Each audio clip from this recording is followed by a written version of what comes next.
Shri Venkateswara gold తాకట్టులో ఉన్న మీ బంగారాన్ని విడిపించి కొనబడును.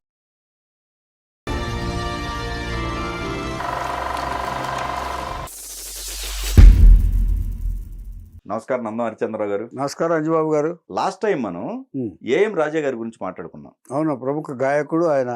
తర్వాత ఘంటసాల గారితో సమానంగా 10,000 పాటలు పాడి అవును తన ఇండివిజువాలిటీ కోసం బయటకు వచ్చిన మనిషి. కరెక్ట్, ఇండివిజువాలిటీ నిలబెట్టుకున్న మనిషి లాస్ట్ వరకు కదా.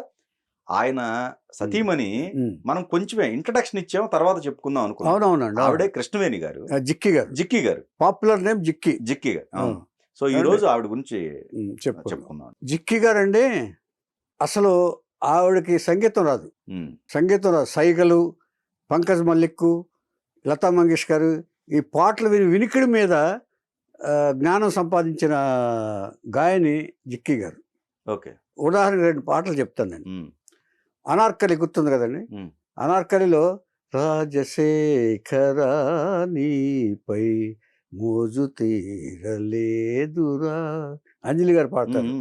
తర్వాత ఎన్టీఆర్ గారి శ్రీకృష్ణ పాండవ్యంలో చాంగురే బంగారు రాజా, చాంగురే బంగారు రాజా ఒకటి.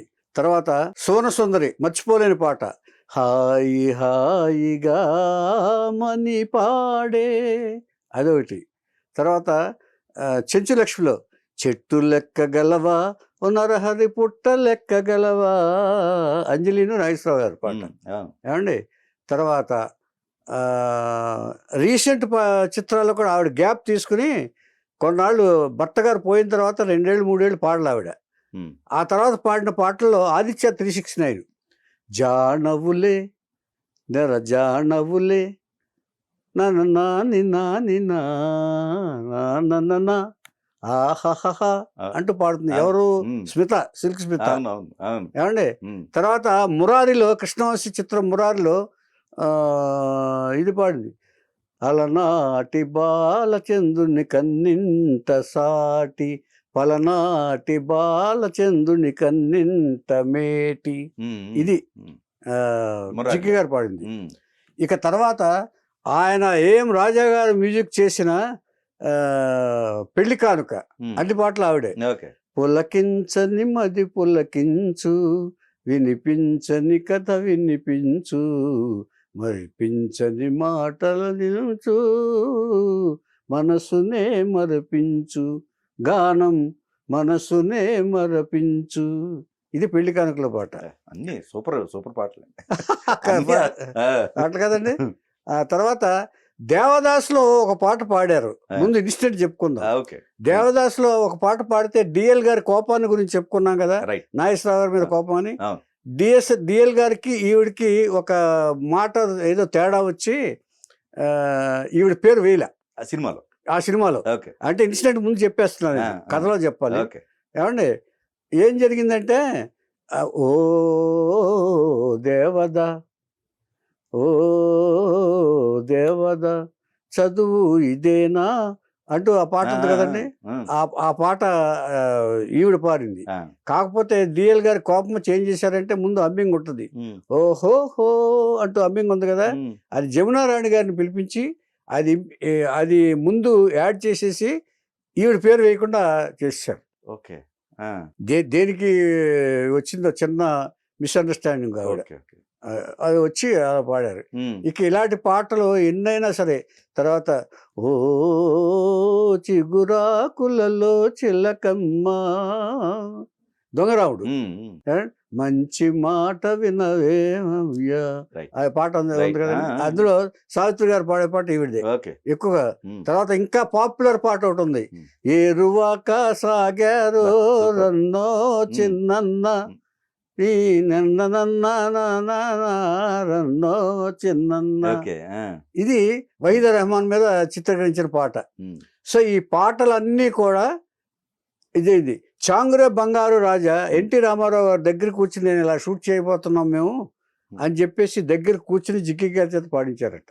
ఓకే. ఈ ఎక్స్ప్రెషన్ ఇలా ఉండాలి, ఈ ఓకే. ఎక్స్ప్రెషన్ ఇలా ఉండాలి ఉమ్. అంటే అంత ఇష్టమై జిక్కి గారే పాడాలని. ఎంత మంచి వాయిస్ అండి. ఎంత మంచి వాయిస్ అండి ఆ, అసలు. ఉమ్. తీగ లాంటి వాయిస్ అంటారు అవును, చూసారా అవును. ఆయన. ఉమ్. వాయిస్ ఆఫ్ నైటింగేల్ అని కూడా బిరుదు కూడా ఉంది. ఓకే. ఇప్పుడు జిక్కి గారి గురించి మాట్లాడుకుంటే అసలు ఆవిడ పాట అంటే చాలా మంది మ్యూజిక్ డైరెక్టర్స్ చాలా ఇష్టం అండి. ఉమ్. జిక్కి గారండి, కృష్ణవేణి గారు. ఏమండి ఆ. ఆవిడ 1935లో పుట్టారండి. ఒక పెద్ద కుటుంబంలో పుట్టారు. పెద్ద కుటుంబం అంటే 7 పిల్లల మధ్యలో పుట్టింది ఆవిడ. ఉమ్. ఆ 7 పిల్లల్ని పెంచడం ఆ తండ్రికి కష్టమైపోయింది. తండ్రికి ఏమో బాధ్యత లేదు. ఉమ్. ఏమండి ఏదైనా సంపాదించినా కూడా, ఏం సంపాదించినా ఈ మన తాగటం, వ్యసనాలకి లోనయ్యేవాడు. ఇంటి గురించి పట్టించుకోడు కాదు. ఉమ్. ఇంటి గురించి అసలు పట్టించుకునేవాడు కాదు. ఓకే. పట్టించుకుంటే ఇక తల్లే ఇక తప్పదు కదండి పిల్లల్ని పోషించడం. అది తప్ప ఏదో చేసి వాళ్ళిద్దరూ సంగీతాల్లో బాగా సంగీతకారుల కుటుంబం వాళ్ళందరిది కూడా. ఓకే. ఈ తల్లి మొత్తం అది కూడా. ఉమ్. తర్వాత ఈవిడది రెండో తరగతి వరకే చదివింది. తర్వాత చదువు మానిపించేశారు. ఎందుకంటే ఆడపిల్లలకి చదువు ఎందుకని అప్పట్లో ఈ ఎక్కువ మంది పిల్లలు ఉంటే ఇలాగే మగపిల్లల్ని చదివిస్తే చాలే అనుకునేవాళ్ళు. అలాంటి కుటుంబం వీళ్ళది, జిక్కి గారి కుటుంబం. ఉమ్. అంచేత ఇక సరోజ వాళ్ళంతట వాళ్ళు వాళ్ళ సొంత దీని మీద ఇక ఈయన నమ్ముకుంటే లాభం లేదని చెప్పి వాళ్ళు సంగీతం నేర్చుకుని సరోజ అనే ఆవిడ సంగీతంలో నిష్ణాతురాలు అయింది. అక్క, ఉమ్. జిక్కి గారి అక్క. ఆ. ఆవిడే ఈవిడికి ఇన్స్పిరేషన్. సంగీతం కూర్చుని నేర్పించింది ఈవిడికి చిన్నప్పటి నుంచి సంగీతం అంటే చాలా ఇష్టం. ఉమ్. తర్వాత వీళ్ళ మేనమావ గారు చిట్టిబాబు నాయుడు గారు ఏదో ఉంది ఆయన తీసుకెళ్ళి ఈ చిన్నపిల్ల పాడుతుంటే తీసుకెళ్ళి ఇంతప్పటి నుంచి ఉమ్. జెమినీ స్టూడియోకి తీసుకెళ్ళి అడ్డ దగ్గర పాడించటం, మా పాప పాడుతుందని చెప్పటం. ఆ తర్వాత చిన్న చిన్న చిత్రాల్లో పాటలు వేషాలు కూడా వేయించింది. ఉమ్. బాలతారక కూడా నటించింది 2-3 చిత్రాలు. ఓకే. 2-3 చిత్రాలు నటించింది. ఉమ్. నటించిన తర్వాత ఇక ఈ ఆదాయం స్టార్ట్ అయిన తర్వాత కుటుంబంలో ఆశ పెరిగిపోయింది. ఇక ఉమ్. మిగతా వాళ్ళందరికీ కూడా ఈవిడ పిల్లర్ అయిపోయింది ఇప్పుడు సంపాదనకి. ఓకే. ఆ. ఇక అక్కడి నుంచి కోరసులు పాడటం అవకాశాలు బాగా పాడే అవకాశాలు బాగా వచ్చినాయి. ఈవిడ రెగ్యులర్ పెరిగిన కొద్దీ రెగ్యులర్ గాయన అయిపోయింది. ఉమ్. ఆవిడ వాయిస్ బాగా మ్యాచ్ అయింది. కాకపోతే ఈవిడ సంగీతం ఏం నేర్చుకోవాలి, శాస్త్రోక్తంగా నేర్చుకోవాలంటే చాలా డబ్బులు కావాలి, నేర్చుకోవాలి. ఉమ్. ఈవిడ ఏంటంటే విని పాడటం ముందు. ఓకే. ఆ. సైగలు, పంకజ్ మల్లిక్, లతా మంగేష్కర్లు ఆ పాట విని ఎక్కువగా ఆవిడ బాగా మ్యూజిక్ అవగాహన చేసుకునేగా, అవగాహన ఎక్కువ. ఓకే. అంచేత కొంతమందికి సహజంగా వస్తుందంటారు చూసారా సంగీతం అనేది. రైట్. అలాంటి వాళ్ళలో జిక్కి కృష్ణవేణి గారు ఒకళ్ళు. ఉమ్. అలాగే బాలు గారు కూడా మనకి సంగీతం నేర్చుకోకుండానే గాయకుడు అయ్యారు. లలిత గీతాలు పాడి స్టేజ్ మీద పాడి వచ్చిన తర్వాత నేర్చుకున్నారు. ఉమ్. తర్వాత ఈవిడికి మ్యాక్సిమం ఏంటంటే మ్యూజిక్ డైరెక్టర్స్ అందరూ ఈవిడ వాయిస్ నచ్చి దగ్గరుండి ఎలా పాడాలో దగ్గరుండి ఎక్కువగా నేర్పించేవారంట, ఎక్కువ ఇంట్రెస్ట్ తీసుకుని. దానివల్ల రాగాలు ఎన్ని రాగాలు అయితే అన్ని రాగాలు నేర్పించి ఇలా పాడాలమ్మా, ఇది ఈ రాగం అని చెప్పి వాళ్లే గురువులు అయ్యారు కృష్ణవేణి గారికి. ఓకే. అంటే పాటగతిలో మిగతా వాళ్ళందరూ సంగీతం నేర్చుకుని పాడాలని వచ్చారు. ఒక బాలు గారు జిక్కి గారే ఇలాగ వచ్చారు. అస్సలు సంగీతం తెలియదు, కానీ పాడటం తెలీదు. ఇప్పుడు నేను ఎలా పాడుతున్నాను, నాకు సంగీతం తెలియదు, నేను కూడా పాడతాను నేర్చుకుని. అలాగనమాట. అంటే నన్ను అనుకోవద్దు. అంటే ఉదాహరణ చెప్తున్నాను. ఏమండి నేను వాళ్ళు ఎలా పాడారో అలా పాడగలను నేను. ఏమండి అలాగా పాడారు కూడా. కానీ నా స్కూల్లో ఫస్ట్ ప్రైజ్ అండి సింగర్ గా. బాగా పాడారు. నేనేమి తక్కువేం కాదు. ఈ ఎపిసోడ్ అని కాదు, అంత ముందు ఎపిసోడ్ లో కూడా బాగా పాడతానండి. అందుకనే ఇలాగంటే ఇది చెప్పుకోవాలి మనం. ఎందుకంటే ఇంట్రెస్ట్ ఉంటే ఎవరైనా ఏమైనా నేర్చుకోగలరు అనటానికి బాలు గారు జిక్కి గారు మనం చెప్పుకోవాల్సిన అంశం అండి. ఇంచేతంటే తపన పడితే, ఒకవేళ దాన్ని నేర్చుకోవాలనే తపనుంటే, ఎవరైనా సరే పని చేయాలని తపనుంటే అది సాధించగలరు అని చెప్పడానికి వీళ్ళిద్దరూ ఉదాహరణ. ఏమండి ఇక ఎదిగిన తర్వాత కూడా గాయనిగా బాగా స్థిరపడిపోయింది. ఇప్పుడు చెప్పిన పాటలన్నీ పాడుకుంటూ వస్తుంది. మ్యూజిక్ డైరెక్టర్స్ దృష్టిలో ఆవిడ మంచి వాయిస్, తీగలాంటి వాయిస్ అనేది బాగా రిజిస్టర్ అయిపోయింది. ఆల్ మ్యూజిక్ డైరెక్టర్స్ ఇప్పుడు చెప్పిన దాన్ని బట్టి మీకు అర్థమైపోయింది. దేవదాసులో కూడా పాడింది కదా, 35లో పడితే దాదాపుగా 13 ఏళ్ళు 14 వయసులో ఆ పాట పాడింది ఆవిడ. ఏమండి మైనర్ ఏమండి అలాగా అలా పాడుతుండగా ఇక జిక్కి అభిమానంగా మ్యూజిక్ డైరెక్టర్స్ అందరికి అవసరమైన గాయన అయింది. అందుకని ఆదినారాయణరావు గారు కూడా హాయిగా రాగాలు తెలియదు కదా వీడికి, ఇలా పాడాలమ్మా అని రిహార్సల్ చేసి, ఇదివరకు రిహార్సల్స్ బాగా ఉండేవి, మన ఘంటసాల గారు కూడా చేసేవారట, అది తర్వాత చెప్పుకుందాం మనం. ఏమండి ఇలా రిహార్సల్ చేయించి ఈ రాగాలు ఇది 5 రాగాలు, అది ఆమెని పాడే పాట అనేది 5 రాగాలు, రాగమాలిక. ఆ పాట దగ్గర కూర్చుని ఆయన పాడించి రికార్డ్ చేశారట. అలాగే వీడు కావాలని ఎన్టీఆర్ గారు పిలిపించుకుని ఈ వాయిస్ కావాలని చెప్పేసి ఆవిడ చేత పాడించండి, చాంగురే బంగారు రాజా అని చెప్పేసి, ఆవిడ ఇలాగ రత్న యాక్ట్ చేస్తుంది, ఇలా ఎక్స్ప్రెషన్ ఇస్తుంది, ఆయన చేత భీముడిని రెచ్చగొట్టడానికి అని చెప్పేసి విషయం అంతా ఆయనే చెప్పి ఎన్టీ రామారావు గారు చెప్పి ఆవిడ చేత పాడించి ఆ ఎక్స్ప్రెషన్ రాబెట్టుకున్నారట. ఈవిడ ఎలా పాడిందో అలాగే తీశారంట ఆయన. అది ఆవిడ ఇంటర్వ్యూలో కూడా చెప్పింది ఆవిడ. సూపర్ హిట్ సాంగ్ చాంగు రత్న అని, నాగరత్న అని అమ్మాయి డాన్స్ చేసింది అందులో కృష్ణ పాండవ్యంలో. ఉదయ్ కుమార్ అని కన్నడ ఆర్టిస్ట్ ఏమో భీముడిగా వేశాడు, గుర్తుండి. ఏమండి ఇలాగ అయిన తర్వాత ఇక పాపులర్ సింగర్ అయిపోయింది, రెగ్యులర్ సింగర్ అయిపోయింది. ఇక లవకుశలో కూడా ఆ చాకలోడి పాటలో కూడా పాడింది ఆవిడ, లవకుశలో కూడా ఆవిడ వల్లలో నీ పిల్లని. ఆ పాటలో వాయిస్ ఈవిడిదే, గిరిజ పాడిన వాయిస్. ఏమండి ఇలాంటి పాటలు ఎన్నో పాడింది ఆవిడ. ఇక పెళ్లి కానుక పాటల గురించి మనం మర్చిపోలేం. వాడుక మరచెదవేళ, అందులో ఆయన భార్యాభర్తలు ఇద్దరు పాడారు. ఏమండి ఇలాంటి పాటలన్నీ జరిగిన తర్వాత అప్పుడప్పుడే ఏం రాజా గారు వస్తున్నారు ఈవిడతో పాటే. ఏం గారు వస్తుంటే రాజ్ కపూర్ గారికి ఆహ్ అనే సినిమా తీశారు రాజ్ కపూర్ గారు, నర్గిసు రాజ్ కపూర్ జంటగా. దాన్ని తెలుగులో డబ్ చేయాలని వాళ్ళకి ఇది వచ్చింది. దీనికి ఎవరు పాడతారని చెప్పేసి మ్యూజిక్ డైరెక్టర్స్ని ఎంక్వైరీ చేస్తే ఏం రాజా, జిక్కి గారు బ్రహ్మాండమైన వాయిస్లో పెర్ఫెక్ట్గా సరిపోతాయి అని చెప్పేసి వాళ్ళకి ఇన్ఫర్మేషన్ ఇచ్చారంట. అప్పుడు వీళ్ళిద్దరిని కాంటాక్ట్ చేశారు. అప్పుడు ఇంకా భార్యాభర్తలు కాదు వీళ్ళు, ఏం రాజాని జిక్కి గారిని కాంటాక్ట్ చేసి ఇద్దరిని కలిపి తీసుకెళ్లి బొంబాయి తీసుకెళ్లారు. బొంబాయిలో రికార్డింగ్ ఇచ్చేది రాజ్ కపూర్ గారి ఆధ్వర్యంలో. ఏమండి ఆహ్ అనే పాట, పందిట్లో పెళ్ళవుతున్నది, కనువిందవుతున్నది, నటనమే ఆడెదము అంటూ ఆ పాటలు, అలాంటి పాటలు చాలా ఉన్నాయండి. ఏమండి అన్నీ అయితే నేర్చుకుని పాడాలి నేనేక, మీరేదో అంటున్నారు కానీ ఏదో వినేస్తున్నారు మీరు, ఏదో అన్ని మంచి పాటలు అది చెప్పడమే నా ఉద్దేశం. ఏమండి తర్వాత అంటే ఆ జానవులే స్మిత పాటని సింగతో శ్రీనివాసరావు గారు కోరి వీడిని తీసుకొచ్చి, ఆవిడ మ్యూజిషియన్స్ తెలుసా, సింగతో శ్రీనివాసరావు గారు మ్యూజిక్ డైరెక్టర్ కూడా. ఏమండి ఈవిడ వాయిస్ కావాలని తీసుకొచ్చి పాడించారు. అలనాటి సాంగ్ కూడా మామూలు సాంగ్ మురారిలోది. అలనాటి బాలచంద్రుడు కన్నింత సాటి, సూపర్ పాట అండి. ఏమండి ఆ లిరిక్ కూడా, పలనాటి బాలచంద్రుడు కన్నింత మేటి. దానికి విజువల్స్ రెండింతలు చేశారు ఆయన, కృష్ణవంశీ గారు. అసలు విజువల్స్ అంట దాన్ని ఇప్పటి వరకు సీతారామ కళ్యాణం పాట తర్వాత పెళ్లికి సంబంధించిన సాగు ఇది విజువల్సే బ్రహ్మాండమైన అప్లాస్ వచ్చిందండి. కృష్ణవంశీ గారు అంటే డీటెయిల్స్ తీశాడు అన్ని. ఎగ్జాక్ట్లీ అంటే పెళ్లి ఎలా చేయాలి, హిందూ సంప్రదాయం ప్రకారం పెళ్లి ఎలా చేయాలనేది ఈ పాటలో ప్రతిబింబిస్తుందండి. కరెక్ట్. ఏమండి ఆ పెళ్లి కొడుకుని చేయటాలు అవన్నీ ఆ చిలిపి సంగతులన్నీ తీశారు. ఏమండి ఆ విజువలైజేషన్ కి హ్యాట్స్ ఆఫ్. కరెక్ట్ కృష్ణవంశీ గారు. ఏమండి ఇలాగైతే బాంబే వెళ్ళారు. బాంబే వెళ్ళిన తర్వాత ఈ పాటలు పాడుతున్నారు. పాటలు పాడుతున్నప్పుడు రాజా గారికి కృష్ణవేణి గారి మీద మనసు పడ్డాడు. అప్పటికి మనసు పడిన తర్వాత ఎలా ఎక్స్ప్రెస్ చేయాలి, ఏమనుకుంటారు ఆవిడ అని ఒక బిడియస్తుడు ఆయన. తర్వాత స్ట్రైట్ ఫార్వర్డ్ మనం రాజా గారి గురించి చెప్పుకున్నాం. అప్పుడు ఏం చేశాడంటే ఆ పాటల రికార్డింగ్ రూమ్లో ఆ పాట కాగితం మీద నేను మిమ్మల్ని ఇష్టపడుతున్నాను, మన ఇద్దరం కావాలంటే పెళ్లి చేసుకుందాం, మీరు ఒప్పుకుంటే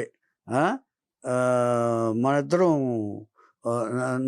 మీరంటే నాకు చాలా ఇష్టం అని చెప్పి ఒక ప్రేమలేఖ రాసి ఇది ఇచ్చాడు ఆయన పేపర్. ఏది ఇటేమో పాట, ఇటేమో ఈ ప్రేమలేఖ. ఆవిడ పాట చూసుకుని పాడేసి వెళ్ళిపోయింది, బయటికి వెళ్ళిపోయింది ఆవిడ. వెళ్ళిపోయిన తర్వాత కంగారు పడ్డాడు. ఈయనకేమో ఎందుకంటే ఒక స్ట్రైట్ ఫార్వర్డ్ మనిషికి ఎప్పుడు కొంచెం భయం ఉంటుంది, ఏదన్నా ఎవరన్నా తిడతారో ఏమన్నా ఇచ్చేస్తారో అని. ఇంచేతంటే ఏదన్నా తప్పు చేయాలంటే, అంటే ఒక విధంగా ప్రేమలేఖ రాయటం తప్పే కదా ఒక ఆడద పక్క దీనికి. ఆ భయంతో కంగారు పడ్డాడు ఈయన. ఒకసారి వెనక్కి చూడండి, ఒకసారి వెనక్కి, బయటకు వచ్చాడు, ఒకసారి వెనక్కి చూడండి. వెనకేముంది, పాటే కదా పాట అన్నారు. కాదు చూడండి అన్నారు. చూడంగానే వెనక్కి తిరిగి చూసింది, చూసినప్పుడు చదివింది ఆవిడ. షాక్. తన కుటుంబం గుర్తుకొచ్చింది. ఇప్పుడు నేను గనక పెళ్లి చేసుకుని వెళ్ళిపోతే నా కుటుంబం మొత్తం అన్యాయం అయిపోతుంది. అంటే అప్పట్లో పాజిటివ్గా ఆలోచించేవాళ్ళు అనుకుంటానండి అందరూ. ఆడపిల్లలు కూడా కుటుంబాల గురించి ఇంత ఆలోచిస్తారని ఇప్పుడు వీళ్ళు ఆలోచించిన దాన్ని బట్టి నాకు అర్థం అవుతుంది.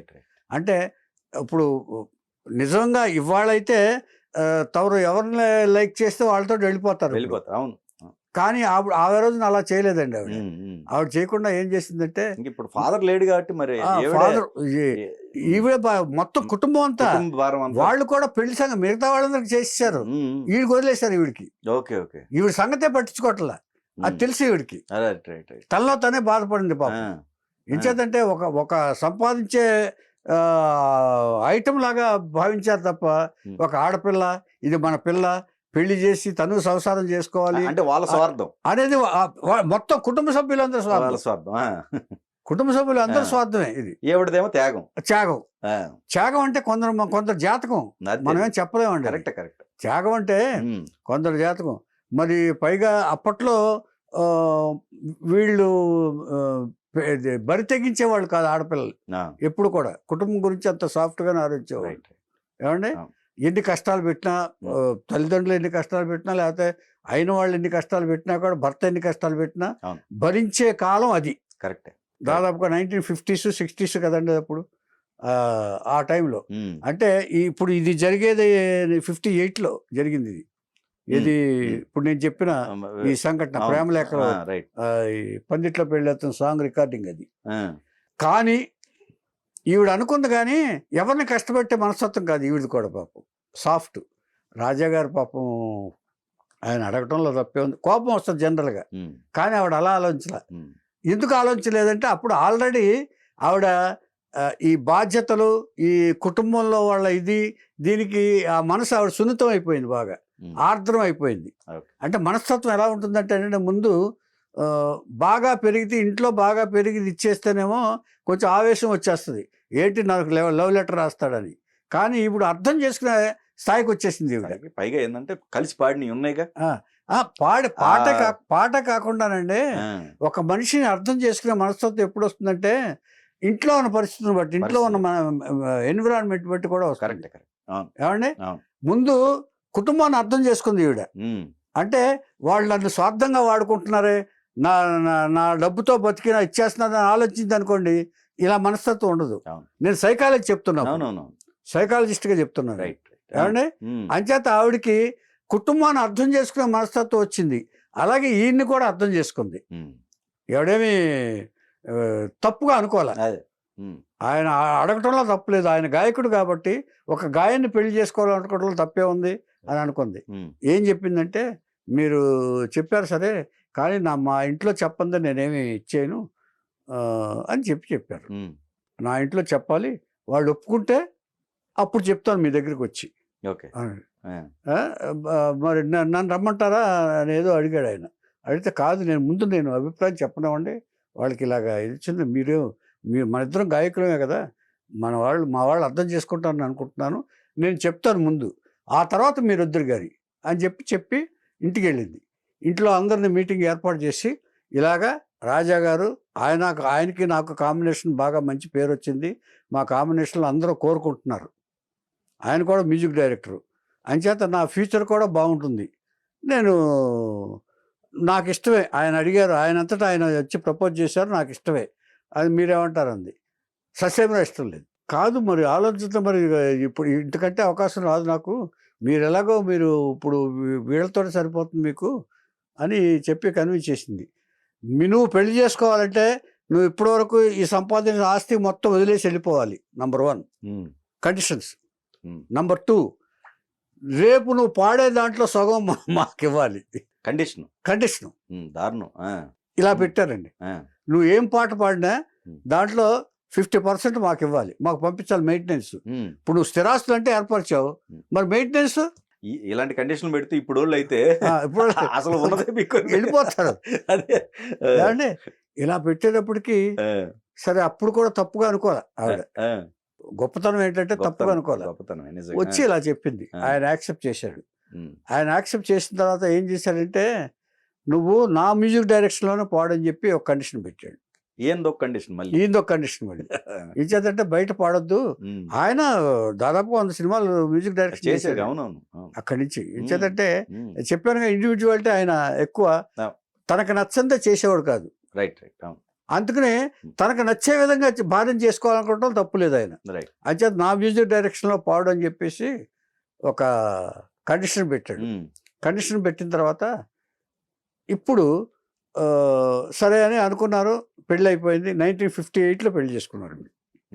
1958లో అక్కడి నుంచి సంసారం సాగుతుంది. వీళ్ళిద్దరూ కలిసి విపరీతంగా ఈయన పెళ్లి కానుక సినిమా అప్పుడే వచ్చింది, అన్ని పాటల హిట్. పెళ్లి కానుకలో అసలు బ్రహ్మాండమైన హిట్, బ్రహ్మాండమైన మ్యూజిక్ డైరెక్టర్ కూడా ఏం రాజా గారు. ఆయన వాయిస్ భానుమతి గారే చెప్పాను మీకు, ఏం రాజా గారి దాంట్లో ఘంటసాల గారిని కాదని విప్రనారాయణలో ఆయన చేత పాడించింది, ఘంటసాల గారిని కాదని చక్రపాణిలో ఈయన చేత పాడించింది. దానికి ఒక కారణం ఉంది, అది ఘంటసాల గారి నుంచి చెప్పినప్పుడు చెప్తాను. దానికి ఒక కథ ఉంది. భానుమతి గారు ఘంటసాల గారిని కాదని ఎందుకు పాడించారు అన్నదానికి కథ ఉంది. ఘంటసాల గారు అయినప్పుడు నన్ను గుర్తు చేయండి నాకు, తప్పకుండా అది చెప్తాను. కథ ఉంది అది, దానికి ఇలాగా. అంటే అసలు ఒక మెలోడియస్ వాయిస్లో అనమాట. వీళ్ళిద్దరిది కాంబినేషన్లో బ్రహ్మాండమైన పాటలు మ్యూజిక్ డైరెక్షన్లో చేస్తున్నారు. తమిళ్లో ఎక్కువ అండి, ఎందుకంటే ఆయన తమిళ పిక్చర్లు ఎక్కువ చేశారు ఆయన ఎక్కువ. ఏంటంటే తర్వాత జెమినీ గణేష్కి పెర్మనెంట్ సింగరు ఏఎం రాజా గారు. అలాగే జెమినీ గణేష్కి పాడే డ్యూయట్స్ అన్ని కూడా ఈవిడే పార్ట్నర్, ఫీమేల్ వాయిస్ ఈవిడే. అంచేత ఇలా తమిళ్లో ఇది చేస్తుండగా ఆయనకి శ్రీధర్ సినిమా చేస్తున్నప్పుడు తేనెలవారి సినిమా గొడవ వచ్చేసి బయటకు వచ్చేసాడు ఆయన. బయటకు వచ్చేసిన తర్వాత ఇక మ్యూజిక్ డైరెక్షన్ చేయను, హస్త సన్యాసం చేస్తున్నానని అలా ఎవరో ఆలోచించరు. కానీ తన ఇండివిజువాలిటీ కోసం తనకు నచ్చిన పని చేయను అనే సిద్ధాంతంలో తను ఎలా బతుకుతానని ఆలోచించాల. అందుకని అప్పటి నుంచి తన ఇష్టం వచ్చినట్టు పాడటానికి కచేరీలు ఏర్పాటు చేసుకున్నాడు ఆయన. కచేరీలు చేద్దామని నిర్ణయించుకున్నాడు. ఇప్పుడు భార్య లేడీ వాయిస్ ఇక్కడ ఉంది, ఆయన మేల్ వాయిస్ ఉంది. వీళ్ళిద్దరూ కలిస్తే ఇంకా పాటలకి కొదవే ఉంది తమిళనాడులో. అవును, దాదాపుగా 100 పిక్చర్లు మ్యూజిక్ డైరెక్షన్ చేశాడు. ఇక ఎన్ని పాటలు ఉండుంటాయి, ఎన్ని కచేరీలు అని చేస్తారు. కచేరీలు స్టార్ట్ చేశారు ఆయన. వీళ్ళిద్దరూ కలిసి కచేరీలు చేయటం చేశారు. వీళ్ళిద్దరికి దాదాపుగా 6 పిల్లలు పుట్టారండి. 4 మగపిల్లలు 2 ఆడపిల్లలు అన్నారు నాకు తెలిసి. 6 పిల్లలు వీళ్ళకి కూడా. అప్పుడు బ్రిటిష్ వాళ్ళకి ఆ టైంలో కుటుంబ నేతలు లేదు, ఎవరు చూసినా ఇదేనండి. లేదు, అప్పుడు స్వతంత్రం వచ్చిందండి, 58 కదా. 58 కరెక్ట్. ఆ మనస్తత్వాలు అంటున్నా. అప్పుడు ఎక్కువ మంది సంతానం 9 మంది పిల్లలు కూడా ఉన్నారు. ఉమ్మడి కుటుంబాలకు సంబంధించి ఉమ్మడి కుటుంబాలు ఉన్నాయి అప్పట్లో. ఈ ఆలోచన ఇది ఈ కుటుంబాల్లో ఆడపిల్ల సంపాదించడం అప్పుడే ఉంది అది. ఏమండి ఇలాగా కచేరీలు చేస్తున్నారండి. కచేరీల్లో విపరీతమైన క్రేజీ కాంబినేషన్ వీళ్ళిద్దరిది. ఏమండి ఈయన వచ్చినప్పుడు చెప్పాను నేను, ఎంజిఆర్, శివాజీ, జెమినీ గణేష్ వీళ్ళందరూ ఫోన్ చేసినా కూడా నేను మళ్ళీ సినిమా ఇండస్ట్రీకి రాను, నా ఇష్టం వచ్చినట్టు నేను కచేరీలు చేసుకుంటానని చెప్పేసి. అంటే 100 సినిమాలు చేసి 10,000 పాటలు, ఘంటసాలతో సమానంగా 10,000 పాటలు పాడి హస్త సన్యాసం చేసిన music director. He's the only man, ఈ ఓన్లీ జంట వీళ్ళు. ఇక ఆ తర్వాత జిక్కి కూడా తర్వాత వరుసగా ఇవ్వాల పాడినవులాక. అదే ఈయన మ్యూజిక్ డైరెక్టర్ అప్పుడే కండిషన్ పెట్టారు, అయిపోయింది అది. ఇక దాంతో 100 సినిమాల తర్వాత వీళ్ళిద్దరూ కచేరీలు మొదలెట్టారు. కచేరీలు విపరీతంగా చేస్తున్నారు. ఎక్కడ పెడితే అక్కడ, ఏ ఈవెంట్ ఉంటే అక్కడ మ్యూజిక్ కచేరీలు. వీళ్ళ కచేరీలకి మంచి పేరు వచ్చింది. ఎవరైనా సరే ఇలా కచేరీలు చేస్తుండగా ఒకసారి అంటే వీళ్ళ ఆర్కెస్ట్రాని కూడా అరేంజ్ చేసుకున్నారు. వీళ్ళకి ఒక పెర్మనెంట్ ఆర్కెస్ట్రా. ఆర్కెస్ట్రా కంటే వాళ్ళకి ఈ ట్రైన్లో వెళ్ళటం, కచేరీలు చేయటం అవన్నీ మాట్లాడుకుంటారు అనమాట. కచేరీ మన ఇచ్చినప్పుడు రెసిడెంట్స్తో సహా మొత్తం ఇలా ఇవ్వాలని మాట్లాడుకుని మొత్తం వీళ్ళు తీసుకెళ్లే బాధ్యత ఈయనది. ఏమండి, ఈయన దగ్గర ఇన్స్ట్రుమెంట్ లేదనుకోండి, ఎవరి దగ్గర ఇన్స్ట్రుమెంట్ హైర్ చేసేవాడు ఈయన. ఇలాగా ఒకసారి తిరునెల్వేలి దగ్గర ఒక వల్లియూరు ఏదో ఊరికి కచేరీ చేయడానికి వెళ్తున్నారు. మొత్తం ట్రైన్లో బయలుదేరారు.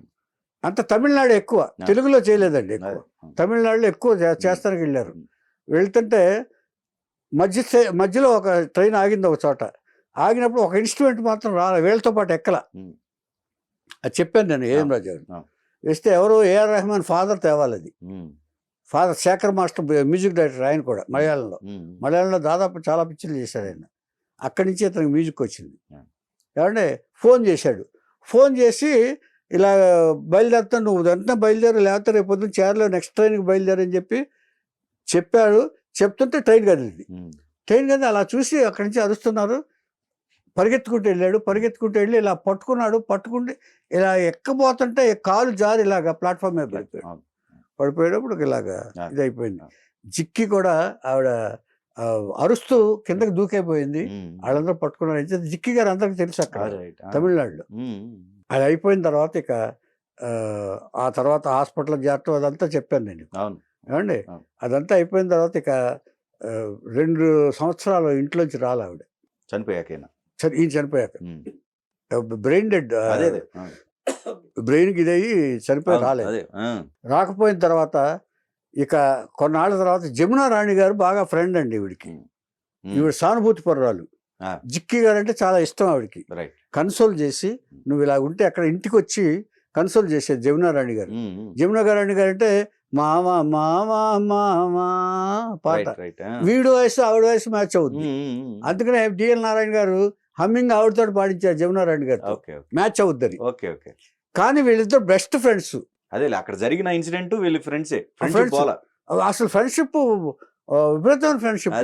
అంటే ఈయన రైల్వే స్టేషన్లో పడిపోయిన తర్వాత కూడా ఆవిడ ఇమ్మీడియట్గా వచ్చి హాస్పిటల్ తీసుకెళ్ళడంలో ఈవిడ కూడా జమునా రాణి గారు కూడా బాగా హెల్ప్ చేశారు. ఆవిడ తోడుగా ఉన్నారు.